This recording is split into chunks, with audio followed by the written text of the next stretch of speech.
नमस्कार, बहुत स्वागत है आपका। एनडीटीवी मध्य प्रदेश छत्तीसगढ़ देख रहे हैं आप और आपके साथ मैं हूं आसिफ शेख। आज हम आपको साइबर ठगी की एक ऐसी वारदात के बारे में बताएंगे जिसे देखकर और सुनकर आप हैरान रह जाएंगे। आज तक साइबर ठग कम पढ़े लिखे या टेक्नोलॉजी का कम ज्ञान रखने वाले लोगों को ही साइबर ठगी का शिकार बनाते थे, लेकिन बिलासपुर में एक शख्स ने पुणे में काम करने वाले एक सॉफ्टवेयर इंजीनियर से ही करीब 1,40,00,000 रुपए की ठगी कर डाली। इसमें भी कमाल की बात यह है कि आरोपी एक मिमिक्री आर्टिस्ट है और उसने लड़की की आवाज निकालकर पीड़ित को फंसाया और फिर उससे धीरे धीरे इतने पैसे ले लिए। अब सवाल यह है कि इस घटना से हम कैसे सबक ले सकते हैं और कैसे सतर्क रह सकते हैं, इसी पर हम बात करेंगे। एक खास पैनल भी हमारे साथ जुड़ेगा, लेकिन आइए सबसे पहले एक रिपोर्ट देखते हैं। तुम मेरे को 1,00,000 रुपए दे दो। क्या कर रहे हो? मेरे को यार कभी किसी लड़की तो कभी किसी बुजुर्ग की आवाज निकाल रहे इस शख्स के टैलेंट को देखकर भले ही आपको ये बड़ा कलाकार लग रहा हो, लेकिन अब जरा आपको तस्वीर जूम करके दिखाते हैं। ये क्या, ये कलाकार तो पुलिस की गिरफ्त में है। दरअसल ये शख्स ठगी का आरोपी है, वो भी करीब 1,40,00,000 की ठगी। पिंक टी शर्ट में खड़े इस आरोपी का नाम है रोहित जैन। मिमिक्री के हुनर के जरिए इसने पुणे के एक सॉफ्टवेयर इंजीनियर को ठग लिया। आइए आपको बताते हैं कैसे उसने इतनी बड़ी ठगी को अंजाम दिया। क्या कर रहे हो? मेरे को 2,00,000 की जरूरत है, प्लीज मेरे को आप 2,00,000 रुपए दे दो। तुम मेरे को 1,00,000 रुपए दे दो, मैं तुमको 5-6 दिन में दे दूंगा। मेरे को यार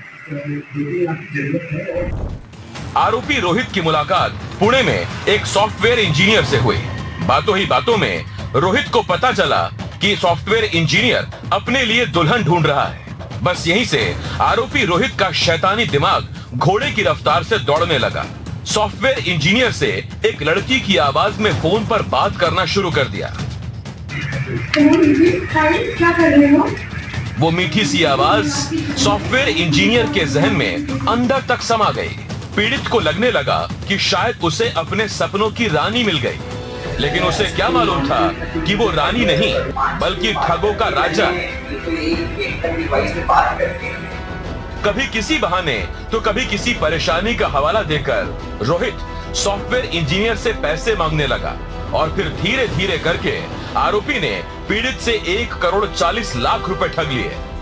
आरोपी ने न सिर्फ लड़की की आवाज में बात की बल्कि उसके भाई और पिता की आवाज में भी बात करता रहा, लेकिन जब तक पीड़ित को एहसास हुआ बहुत देर हो चुकी थी। पीड़ित ने फौरन साइबर थाने में इसकी शिकायत की, जिसके बाद पुलिस ने 2 दिन के अंदर ही आरोपी रोहित को एमपी के मैहर से पकड़ लिया। पुलिस ने जब आरोपी से पूछताछ की तो वो भी हैरान रह गई। पुलिस खुद मान रही है कि इतना बड़ा कलाकार ठग उन्होंने भी नहीं देखा। सट्टा, जुआ, इस सब का और मिमिक्री, ऐसा पहला एक आरोपी हमने देखा है जो कि कलाकार भी है और इतना बड़ा ठग भी है। शातिर आरोपी ने 1,40,00,000 की ठगी को अंजाम दिया। अब पुलिस उससे रिकवरी में जुटी हुई है। हैरानी की बात तो यह है कि आरोपी के 40 खाते हैं जिनको पुलिस ने फ्रीज करा दिया है। 40 अकाउंट इसके फ्रीज किए गए हैं, जिसमें कि 6 लाख उसमें होल्ड है, 6 लाख होल्ड किया गया है। और भी इसके अकाउंट देखे जा रहे हैं जिसमें कि पैसे इसने या फिर पैसे इसने और कहां लगाए हैं, उसके माध्यम से और इसके पैसे बरामद किए जाएंगे। ये वारदात एक सॉफ्टवेयर इंजीनियर के साथ घटी है जिसे तकनीक की पूरी जानकारी थी। इसीलिए ये हम सभी के लिए एक बड़ा सबक भी है कि कम से कम पैसों के मामले में किसी पर आंख मूंद कर भरोसा ना करें। एनडीटीवी के लिए बिलासपुर से दुर्गा प्रसाद मिर्धा की रिपोर्ट।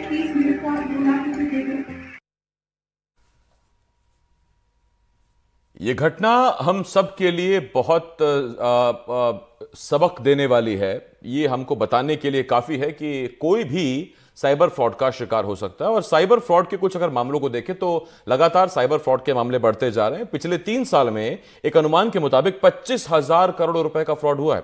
यह कुछ राज्यों के सालाना बजट से ज्यादा है। इस साल जून तक फ्रॉड की करीब करीब 709 शिकायतें देश भर में सामने आई हैं, जिसमें 1400 करोड़ से ज्यादा का फ्रॉड सामने हुआ है। इसके साथ साथ हम आपको 10 वो पॉइंट्स भी बताएंगे, 10 तरीके बताएंगे जिससे आप साइबर ठगी के मामले से दूर रह सकते हैं। इस वक्त हमारे साथ एक खास पैनल जुड़ रहा है।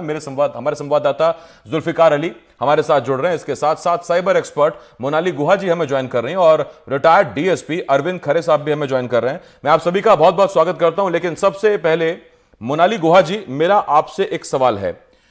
मोनाली जी, अब तक हमने देखा कि या तो बुजुर्ग बहुत जल्दी साइबर ठगों के चपेट में आते थे, उनके शिकार बन जाते थे, या जो कम पढ़े लिखे हैं, इलिटरेट हैं, वो बन जाते थे। लेकिन एक सॉफ्टवेयर इंजीनियर जो एमएनसी में काम कर रहा है, वो कैसे इन बातों में आ गया कि उससे कोई लड़का लड़की बन के बात कर रहा है, वो लगातार उसको ट्रांजैक्शन किए जा रहा है, 1,40,00,000 रुपए उसने दे दिए। कैसे माने कि सॉफ्टवेयर इंजीनियर शिकार हो गया?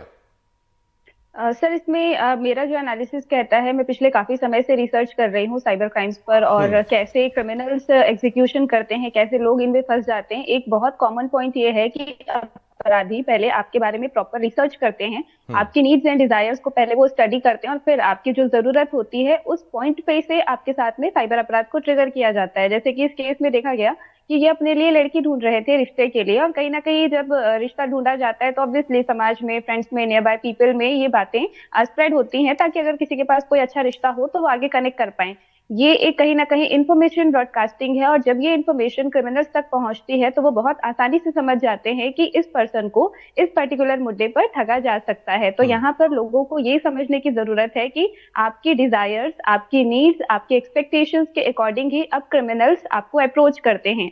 और ये ऐसा सिर्फ एक मामला नहीं है। आप अगर थोड़ा और स्टडी करेंगे अदर स्टेट्स के आंकड़ों को भी और उनके डेटा को भी, तो पाएंगे कि अभी का जो यूथ है, जिनका एज ग्रुप 25 से लेकर 45 साल के बीच में है, जो सिंगल हैं या डिवोर्सी हैं, उनके साथ में भी इस तरह के रिलेशनशिप फ्रॉड या फिर शादी को लेकर जो भी साइबर अपराध है काफी ज्यादा तेजी से बढ़ रहे हैं। क्योंकि कहीं ना कहीं स्पेशली इंडिया में ये चीज मैंने ऑब्जर्व की है कि शादी को लेकर प्रेशर बहुत ज्यादा होता है, फैमिली का भी, सोसाइटी का भी। और ऐसे समय में यदि कोई पर्सन खुद को अगर एज आउट समझ रहा है या खुद को एक बाउंड्री एज पर समझ रहा है, तो ऐसे समय पे लोगों के मन में भी ये बातें आती हैं कि अब जो अपॉर्चुनिटीज आ रही हैं उन पे फोकस करना चाहिए। और सेम यही है नीड एक्सप्लॉयटेशन, हम इसको टेक्निकल टर्म में कहते हैं, और नीड एक्सप्लॉयटेशन के बेसिस पर ही अपराध अब साइबर अपराधी आपके साथ में कर रहे हैं। मैं इस पर आता हूं आपके पास मोनाली जी। हमारे साथ अरविंद खरे सर हैं, और जो हमारे पुलिस वाले होते हैं उनको कहते हैं कि वो मनोचिकित्सक भी होते हैं, वो साइकेट्रिस्ट भी होते हैं, वो देख लेते हैं, समझ लेते हैं कि आरोपी क्या है, उसकी क्या साइकी है। अरविंद सर, आपसे मेरा एक सवाल है, एक सॉफ्टवेयर इंजीनियर ये कैसे नहीं भांप पाया कि इस दौर में जब एआई आपकी आवाज चेंज कर सकता है, आपकी आवाज चेंज करने वाले सॉफ्टवेयर्स आ चुके हैं, तो उन्होंने आंख मूंद के कैसे भरोसा कर लिया कि हां कोई लड़की ही है, वो मुझसे बात कर रही है, शादी के लिए इंटरेस्टेड भी है, उसके बुरे वक्त में मैं उसकी हेल्प भी कर दूं। और हमारे समाज में खैर देखिए, दहेज तो लड़के वालों को दिया जाता है जो कि गलत है, लेकिन यहां साहब उल्टे पैसे दिए जा रहे थे लड़की को, और वो देते देते 1,40,00,000 पहुंच गए। मेरे विचार से जो सॉफ्टवेयर इंजीनियर साहब हैं, ये बहुत ही भोले और सज्जन पुरुष हैं। ये बहुत सेंटिमेंटल है, इसलिए इनको बड़े आराम से उसने बेवकूफ बना दिया लड़की ने। और बाकी कोई थोड़ा सा भी समझदार होता तो वेरीफाइड करके ही पैसे देता है। ना तो उसने आईडी चेक किया, ना प्रोफाइल चेक किया, ना कुछ किया, और सीधे पैसे दे दिए। ये मेरा जो पर्सनल जो आपने बोला ना कि हम लोग ताड़ लेते हैं कि फरियादी कैसा है, और इसमें सबसे बेहतरीन चीज ये है कि उसने बहुत जल्दी पुलिस से अप्रोच किया, और बिलासपुर पुलिस की बड़ी एक्टिवनेस है कि जल्दी से उन्होंने ट्रेस कर लिया आरोपी को। ये उसका सीधापन और भोलापन है फरियादी का, जिसे सॉफ्टवेयर इंजीनियर बोल रहे हैं। बहुत ही भोला शरीफ आदमी होगा, और इसी का उसने फायदा उठाया। अरविंद सर बिल्कुल खरे खरे बात कर रहे हैं, और मैं वही खरे खरे पूछना चाहूंगा सर आपसे कि आप आम आदमी को क्या बोलेंगे सर, कि किसी भी तरह का ट्रांजैक्शन करने से पहले, इस तरह की चीजों में पढ़ने से पहले वो किन बातों का ख्याल रखे? अरविंद सर, सबसे पहले तो उसको प्रोफाइल वेरीफाइड करना चाहिए। प्रोफाइल वेरीफाइड के बहुत से आइडिया हैं, उससे वेरीफाइड करना चाहिए कौन है, क्या है। और बहुत से सॉफ्टवेयर इंजीनियर है, बहुत से ऐसे फॉर्मूले हैं टेक्निकली, इससे पता चल जाता है क्या। इसके बाद आजकल लोग थोड़ी सी मेडिसिन लेते हैं तो गूगल पर डाल के सर्च करते हैं, जब कोई इतनी बड़ी अपना बात कर रहा, बहुत से साधन है, वेरीफाइड करके ही विश्वास करना चाहिए। शादी संबंध का मैटर है तो सामान्यतः परिवार खानदानों में होते हैं इस टाइप से, जैसे इस लड़के को फंसाया गया, ये इसका सीधापन है और भोलापन है। हमारा कहना यही सुझाव कि कोई भी ऐसे टाइप की बातें कोई लड़की करे, एआई के माध्यम से आवाज बना के करे या मिमिक्री या आर्टिस्ट हो, थोड़ा वेरीफाइड करे। एकदम आंख बंद करके विश्वास करना तो मेरे ख्याल से मूर्खता है। ठीक, मैं जुल्फिकार के पास जा रहा हूं, मेरे सहयोगी हैं, और उनसे बड़ा मेरा सीधा सवाल है। जुल्फिकार, छोटी सी चीज है कि इतनी जागरूकता है समाज में, इतनी सजगता है, हर तरफ से मैसेज आते हैं, पुलिस अपनी स्तर पर कोशिश करती है, साइबर एक्सपर्ट अपनी तरफ से कोशिश करते हैं, सुबह से शाम तक हम गाते रहते हैं कि इन चीज़ों का ख्याल रखें। अभी भी बगल में ग्राफिक्स चल रहा है कि क्या क्या हो रहा है, कैसे हो रहा है। उसके बावजूद भी अगर एक साइबर एक्सपर्ट इस चक्कर में आ जाता है तो इसका मतलब फिर तो कोई सुरक्षित नहीं। किस तरह से उनके जहन में घुस के कन्विंस कर लिया जाता है कि सामने वाला व्यक्ति सच है, वो सच बोल रहा है, उसे वाकई पैसों की जरूरत है, वो लौटा भी देगा। आसिफ, एक वर्ड है झांसा, तो झांसा किसी को भी दिया जा सकता है। और यहाँ पर जो सॉफ्टवेयर इंजीनियर हैं, और सॉफ्टवेयर इंजीनियर को हालांकि मैं सुन नहीं पा रहा आपको, टेक्नोलॉजी के संबंध में जानकारी जुल्फिकार, बोलिए बोलिए। आसिफ, मैं ये बोल रहा था कि जिस तरीके से सॉफ्टवेयर इंजीनियर है, और एक शब्द झांसे का उपयोग होता है कि झांसा किसी को भी दिया जा सकता है। अब सवाल ये उठता है कि सॉफ्टवेयर इंजीनियर अगर किसी झांसे में फंसता है और इतनी बड़ी रकम को दे देता है, तो उस पर कहीं ना कहीं उसकी जो अवेयरनेस है, उसकी जो जानकारी है, उसमें कहीं ना कहीं बहुत बड़ा अभाव है। अब सॉफ्टवेयर इंजीनियर है तो उसे मालूम होना चाहिए कि किस तरीके से टेक्नोलॉजी आगे बढ़ चुकी है। और सबसे बड़ा सवाल यहाँ पे, जैसा कि जो पुलिस से जुड़े हुए जो अधिकारी हैं वो बता रहे हैं कि अवेयरनेस जो होनी चाहिए, और अगर कोई भी कॉल करता है आपको, आप किसी से मिले नहीं हैं, आपकी सिर्फ टेलीफोनिकली बात हो रही है, इतने सारे अवेयर के प्रोग्राम चल रहे हैं और कंपनियां भी लगातार मैसेज करती रहती हैं कि किसी से भी ओटीपी है या दूसरी चीजें आपको शेयर नहीं करनी है। जब यहाँ पे अगर इस तरीके का मामला आता है तो इससे अंदाजा लगाइए कि वो व्यक्ति जो है अपनी शादी के लिए कितना कॉन्शियस था कि एक फोन कॉल पे ही वो पूरी तरीके से उस पर भरोसा कर लेता है, और उसकी जो सोचने और समझने की जो क्षमता है वो खत्म हो जाती है। और सामने वाली जो लड़की की आवाज में बात कर रहा है और उसकी आवाज में वो इतना मंत्रमुग्ध हो जाता है कि उसके लगातार जो झांसे दिए जा रहे हैं, उन झांसों को वो सच मान लेता है और पैसे लगातार ट्रांसफर करता है। लेकिन इतनी बड़ी रकम ट्रांसफर करना, ये अपने आप में बड़ी बात है कि जिस व्यक्ति से आप मिले नहीं हैं, सिर्फ टेलीफोनिकली आपकी बात हो रही है और उसकी डिमांड पर लगातार आप पैसे देते जा रहे हैं और 1 करोड़ रुपए से ज्यादा 1 करोड़ 40 लाख रुपए दे देते हैं, तो ये बहुत बड़ा प्रश्न उठता है। अब सवाल ये है कि समाज में ऐसे बहुत सारे लोग हैं जो साइबर फ्रॉड के शिकार होते रहते हैं। तो अगर मान लीजिए जो पढ़ा लिखा व्यक्ति नहीं है वो साइबर फ्रॉड का शिकार होता है तो उसे माना भी जा सकता है। लेकिन अब की स्थिति ये है कि अवेयरनेस की कि अब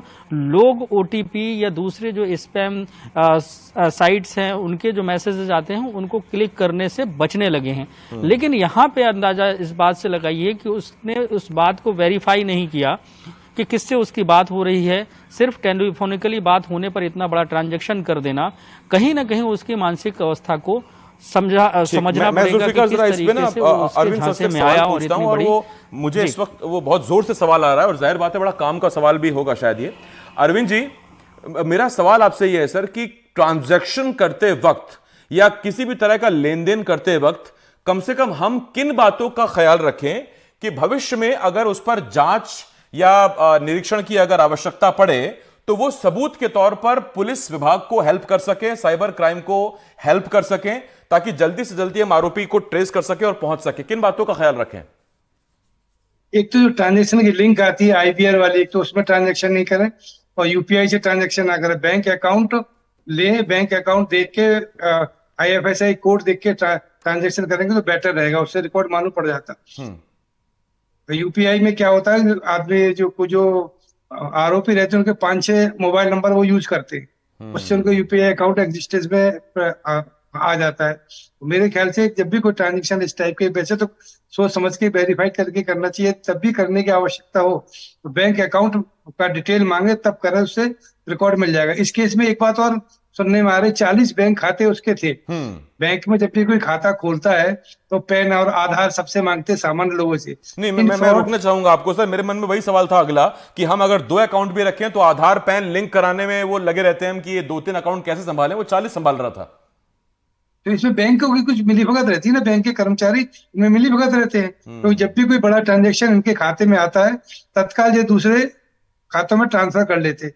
क्योंकि जब साइबर सिक्योरिटी जो कोड है भारत सरकार का, उसमें जब सूचना देते हैं साइबर क्राइम को, तो वो जिस खाते में रकम गई उसको सीज कर देते। लेकिन जब तक सीज करते हैं, जब तक देखने में आया उसमें सिर्फ 200-400 रुपए मिलते हैं और वो तत्काल ट्रांसफर कर देते। इसमें बैंक वालों का भी थोड़ा मिलीभगत है। इसको राष्ट्रीय स्तर पे ये समस्या है साइबर फ्रॉड में, बैंक वालों में कुछ थोड़ा कैरेक्टर डाउटफुल है। मैं मोनाली जी आपके पास आ रहा हूं, लेकिन उससे पहले अरविंद जी की बातें सुन के समझ में आ गया। देखिए, एक होता है भोलापन और एक होती है मूर्खता। इन दोनों शब्दों का इस्तेमाल अरविंद जी ने किया और बखूबी किया, और इसके बीच में होती है एक बारीक सी लकीर। इस लकीर के उस पार जाएंगे तो भोलापन है, इधर आ जाएंगे तो मूर्खता है। आपको यह तय करना है कि आप किस तरफ रहना चाहते हैं। बाकी भोलापन में इतना मत भोला बन जाइए, आज का जमाना उस हिसाब का है नहीं कि कोई आपको 1,40,00,000 की चपत लगा दे। और दूसरा, आप सॉफ्टवेयर इंजीनियर हैं, इतना पैसा आपके पास है तो एक अच्छी दुल्हन खैर मिल ही जाएगी आपको। ये व्यक्तिगत भी नहीं, ये एक वैसी भी बात है। मोनाली जी, मेरा आपसे एक सवाल है, जब हम कोई ट्रांजैक्शन करें, ऑनलाइन ट्रांजैक्शन, तो क्या क्या चीजें हमें संभालनी है, क्या क्या हमें रिकॉर्ड्स रखने हैं? क्योंकि हमने ट्रांजैक्शन किया, उसके बाद भूल जाते हैं कहाँ गया, वो सही जगह पहुंचा कि नहीं पहुंचा, उसकी क्या बाकी, ताकि जब पुलिस हमसे कोई चीज मांगे तो क्या क्या हमारे पास होना चाहिए उस वक्त। जी, सबसे पहली बात तो यही है कि जब भी आप किसी को पेमेंट कर रहे होते हैं, मैं अगर मनी सुरक्षा को लेकर कहूँ तो सबसे पहला सजेशन यही है कि कोशिश करें सेविंग्स अकाउंट से आप डायरेक्टली कहीं पर भी पेमेंट ना करें, क्योंकि केवल इस केस की बात नहीं है। अपराधी कई ऐसे और हथकंडे अपनाते हैं कि आपको एक मनी रिक्वेस्ट भेजते हैं, देन मल्टीपल टाइम्स आपके खातों से पैसे कट जाते हैं। तो जरूरी ये है कि कोशिश करें कि आप अपने सेविंग्स अकाउंट से पेमेंट करने से बचिए, और शॉपिंग के लिए आप चाहें तो एक अलग अकाउंट मेंटेन करें या एक अलग से वॉलेट मेंटेन करें और उसमें उतना ही पैसा रखें जितना कि आपको ट्रांजेक्शन करना है। दूसरी चीज ये है कि हर बैंक आपको एक लिमिटेड वे में ट्रांजैक्शन करने के लिए एक लिमिट अलाउ करता है। अगर आपने अपने बैंक से संपर्क करके वो मिनिमम मैक्सिमम लिमिट सेट नहीं की है तो आपको करवानी चाहिए, ताकि चाहे कोई ठगी करे या आप ही क्यों ना इमोशनली फूल बनकर अगर किसी को ट्रांसफर कर रहे हैं तो भी एक लिमिटेड अमाउंट से ज्यादा एक डे में आप आगे साझा ना कर पाए। तीसरी और जरूरी चीज यहाँ पर ये है कि लोग अपने मनी को ओपन रखते हैं, और मेरा सबको सजेशन ये है कि मान लीजिए अगर उदाहरण किसी के खाते में 10 लाख रुपए भी हैं तो आप मैक्सिमम मनी को एफडी करके या शॉर्ट टर्म एफडी करके रखिए। जनरली क्रिमिनल्स डायरेक्टली वहां तक नहीं पहुंच पाते हैं, और अगर पहुंचते भी हैं तो फिर आगे उसके लिए बैंक लायबल होते हैं उसकी सुरक्षा के लिए। तो ये एक चौथा स्टेप था। इसके भी अलावा एक बहुत बड़ी बात है, मेरे अपने रिसर्च का मैटर है ये, कि लोग कई बार 6-6, 7-7 सालों तक अपने डेबिट कार्ड की, एटीएम की पिन चेंज नहीं करते हैं, और वही पिन इनकी ट्रांजैक्शन के लिए भी इस्तेमाल की जाती है। ये बहुत बड़ी लापरवाही है। अगर यूजर्स जो सुन रहे हैं, जो देख रहे हैं, अगर वो भी यही काम कर रहे हैं, उन्होंने बहुत लंबे समय से अपनी एटीएम की पिन चेंज नहीं की है, डेबिट कार्ड, क्रेडिट कार्ड की पिन चेंज नहीं की है, तो हैबिट बनाइए, कम से कम 2 महीने में एक बार तो आपको वो पिन चेंज करनी ही है। इसके भी अलावा एक बहुत बड़ी लापरवाही यूजर एंड पर ये होती है कि जब वो पेमेंट करते हैं तो आसपास हिडन कैमरास और जो भी सीसीटीवी वगैरह होते हैं उसका ध्यान नहीं रखते हैं। ये भी एक बड़ा पॉइंट है कि आप चाहे किसी शॉपिंग मॉल पे जाएं या किसी को भी पेमेंट करें, जब आप अपने पिन डायल कर रहे होते हैं तो ये आपकी जिम्मेदारी है, आप ये ध्यान रखें कि आसपास कहीं पर कोई हिडन कैमरा या फिर कोई सीसीटीवी तो नहीं है, क्योंकि उसमें भी रिकॉर्ड करके आपके फिंगर मूवमेंट से आपकी पिन निकाली जा सकती है। ये पेमेंट रिलेटेड कुछ इन्फॉर्मेशन थी। इसके अलावा एक जो बहुत बड़ा मुद्दा है वो यही है कि जब आप पेमेंट कर रहे होते हैं, चाहे आप क्यूआर कोड स्कैन करके करें या खाते के डिटेल्स के साथ में करें, ये जरूर चेक करें कि आप जिसको भेज रहे हैं क्या वो जेन्युइन अकाउंट है और क्या वो जेन्युइन रिसीवर है। एक बार कंफर्म जरूर करें, चाहे आप किसी शॉपिंग के लिए पेमेंट कर रहे हो या आपको कहीं से कॉल आया हो, जब तक सामने वाले पर्सन की आइडेंटिटी कंफर्म ना हो जाए आप पेमेंट ना करें। खासतौर पर इस केस को लेकर मैं यही कहूंगी कि लोगों को, स्पेशली यूथ को, अब इमोशनली इंटेलिजेंट बनने की जरूरत है।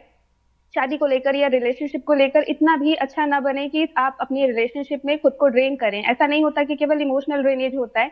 आप देखिए इस केस में फाइनेंशियल ड्रेनेज भी देखा गया है, और सभी लोगों को ये चीजें समझने की जरूरत है। No doubt, even being a girl, I am saying it, कि आज के समय में लड़कियां लड़कों को मनी के लिए एक्सप्लॉइट कर रही हैं, दिस इज द फैक्ट। तो यहाँ पर लड़कों को भी ये समझने की जरूरत है कि केवल ऐसा कोई रिलेशनशिप नहीं होता। बहुत धन्यवाद। ये बात मैं या जुल्फिकार या अरविंद सर कहते थोड़ा अच्छा नहीं लगता, आपने अपने मुंह से कहा, अच्छा लगा, और ये वाकई जो फैक्ट्स हैं वो आपने रखे हैं। इसमें पहले कुछ मामले ऐसे भी सामने आए थे जब व्हाट्सएप कॉलिंग के जरिए या वीडियो कॉलिंग के जरिए कुछ हनी ट्रैप में फंसाया गया लोगों को, और उसमें न्यूड वीडियोस के साथ रिकॉर्ड किया जाता था और फिर वो एक स्कैम चला। उसके बाद एक स्कैम ये भी आया कि एटीएम जो बूथ हैं वहां पर कुछ स्कैनर्स या कुछ कैमरे, हिडन कैमरे लगा दिए गए, कुछ सेंसर्स लगा दिए गए। फिर एक फ्रॉड ये भी चला कि आपको फोन करके बता रहे हैं कि मुझे पुलिस ने पकड़ लिया, आवाज चेंज करके वो माता पिता वहां फंसने लगे, वो भी चला। जुल्फिकार, तो एक ही चीज समझ में आती है कि वक्त बदलने के साथ साथ तरीके बदलते जा रहे हैं। बिलासपुर पुलिस का शुक्रिया जिन्होंने 2 दिन में एमपी के सतना से, मैयर से आरोपी को पकड़ लिया, वरना इस तरह के मामलों में खुद पुलिस के लिए भी कई बार बड़ी दिक्कतें हो जाती है, क्योंकि डार्क वेब जब घुस जाता है इसमें, या जब बाकी चीजें घुस जाती हैं, तब फिर पुलिस भी खाली हाथ रहते हैं, उनके लिए परेशानी बढ़ जाती है। बिल्कुल आसिफ, लगातार जिस तरीके से टेक्नोलॉजी बढ़ रही है तो क्राइम का जो तरीका है वो भी बढ़ता जा रहा है। जैसे जैसे हम हाईटेक होते जा रहे हैं, क्राइम भी उसी तरीके से हाईटेक होता जा रहा है। और आने वाले वक्त में अगर देखा जाए तो जो साइबर फ्रॉड की बात है, जो लगातार जिसको लेकर अवेयरनेस बढ़ाई जा रही है, तो सबसे ज्यादा साइबर फ्रॉड ही होने हैं। क्योंकि जिस तरीके से एआई हमारे जीवन में इंटर कर रहा है, तो आने वाले वक्त में और बहुत सारी चीजें ऐसी होंगी जिसको लेकर जो क्रिमिनल्स हैं, जो क्राइम हैबिचुअल क्रिमिनल्स हैं, वो इस तरीके की ट्रिक को अपनाएंगे कि एक बार किसी भी व्यक्ति को वो फंसाएं और उससे फाइनेंशियली फ्रॉड है या दूसरे तरीके के जो भी फ्रॉड हैं वो करने की कोशिश करें। तो ज़्यादातर जो है साइबर क्राइम अगर देखें तो फाइनेंशियली फ्रॉड के मामले अभी हाल जो देखने को मिल रहे हैं, तो इसमें हाईटेक तो होते हैं। अब पुलिस की जो है वो दिक्कतें ये हैं कि जो पुलिस का महकमा है थाने स्तर से लेकर, बहुत सारे ऐसे लोग हैं जिनको अभी इनके बारे में जानकारी नहीं है या पुराने तरीके से पुलिसिंग चल रही है।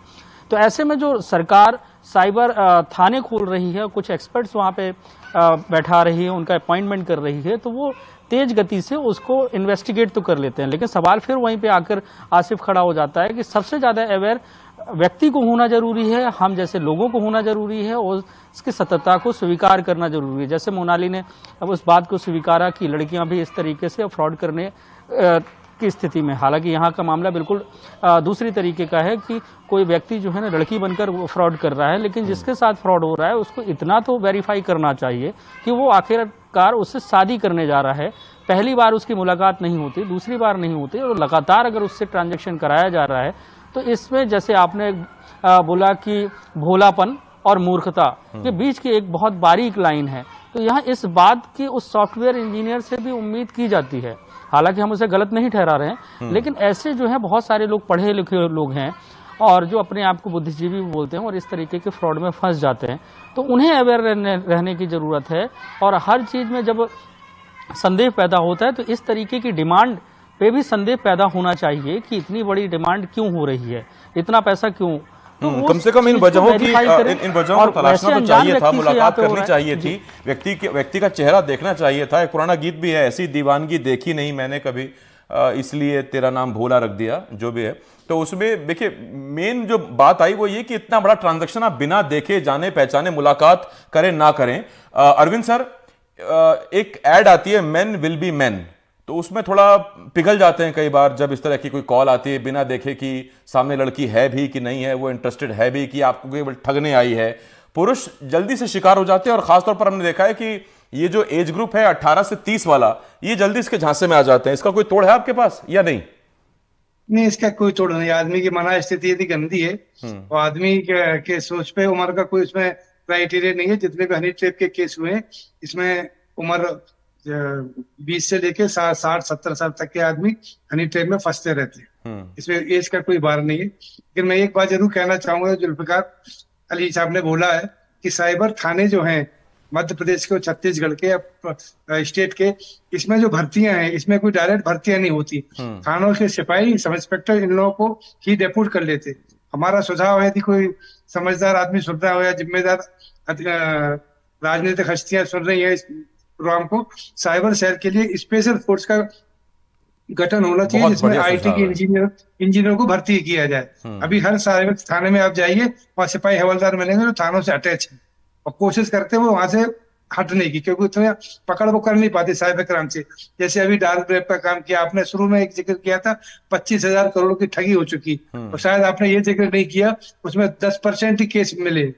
90% ट्रेस नहीं कर पाते। क्यों? वो जो साइबर फ्रॉड के थाने है, साइबर सेल है, इसमें स्पेशल एक्सपर्टों की भर्ती नहीं की जा रही है। थानों से सब इंस्पेक्टर सिपाही अटैच होते हैं, साइबर में थोड़ा बहुत जानते हैं, तो आईटी के इंजीनियर से बड़े आईपीएस अधिकारी इसमें जानते हैं, लेकिन वो इतने बिजी रहते हैं वो ये नहीं काम अरविंद कर सर, इस पे पाते। एक बात और पूछनी थी मुझे आपसे। हम देखते हैं फिल्मों में कई बार ऐसा होता है, कोई केस सॉल्व करना है तो किसी वो हुडी वाले बंदे को, जिसके पास वो गले में वो एक स्पीकर लगा हुआ हो, हेडफोन लगा हुआ हो, उसको बुलाया जाता है, वो 1-2 घंटे में सॉल्व कर देता है। तो वैसा साइबर थाने में कुछ होता है या नहीं होता है? बहुत बढ़िया बात बोली आपने, क्योंकि पुलिस वाले जानते नहीं है, तो ऑटोमेटिक हैकर को या साइबर एक्सपर्ट को बुलाते प्राइवेट, वो लोग डबल क्रॉस करते हैं। वो डबल क्रॉस ये करते हैं, पुलिस की मदद भी करते हैं और अपराधियों से मिले रहते हैं। मध्य प्रदेश में एक व्यापम कांड हुआ था, उसमें कुछ एक्सपर्ट ले लिए थे पुलिस ने, तो उन्होंने बहुत ज्यादा ब्लैकमेल किया था पब्लिक को भी और पुलिस विभाग को भी। बड़ा लंबा विषय है, उसमें बात करना नहीं चाहता। ये परंपरा गलत है, क्योंकि पुलिस में एक्सपर्ट है नहीं। जब तक पुलिस विभाग के साइबर सेल में पूरे all over the India level पे आईटी के बच्चे, आईटी की फोर्स नहीं बनाई जाएगी और उनको विदेशों में ट्रेनिंग नहीं दी जाएगी। जैसे इंदौर में एक पुलिस अधिकारी है जितेंद्र सिंह जी, उन्होंने फॉरेन से कब से 8 तक ट्रेनिंग की हुई है साइबर एक्सपर्ट की। इस टाइप की ट्रेनिंग है वो अच्छे एक्सपर्ट इंजीनियर लोग भर्ती हो, तभी इसका थोड़ा समाधान हो पाएगा। ठीक है सर, आपने कहा लंबी बात जाएगी, मेरे पास भी वक्त नहीं है, लेकिन जितनी भी बात हुई बहुत अच्छी। 2 बातें बहुत इंपॉर्टेंट निकली। एक, आप अपनी संपत्ति के खुद स्वामी हैं और जिम्मेदार भी हैं, सवारी सामान के खुद जिम्मेदार है। दूसरी बात आपको जो ख्याल रखनी है वो ये कि देखिए, पुलिस साइबर एक्सपर्ट जब भर्ती करेगी तब करेगी, लेकिन पैसा आपका अपना खून पसीना कमाया हुआ है, बच के रहें। तीसरा, कोई अगर मीठी सी दिलकश आवाज आप तक पहुंचे तो पहले जो दिल की आवाज आई है कि भैया एक बार देख लो, तो अगर देख लेंगे तो शायद फिर सुरक्षित रहेंगे, सेफ रहेंगे। बहुत धन्यवाद करता हूं मैं आपका अरविंद सर। मोनाली जी बहुत शुक्रिया आपका, जुल्फिकार शुक्रिया। एक छोटे से ब्रेक के लिए रुकना होगा, ब्रेक के उस पार भी एनडीटीवी पर खबरों का सिलसिला लगातार जारी है, जल्द लौट रहे हैं।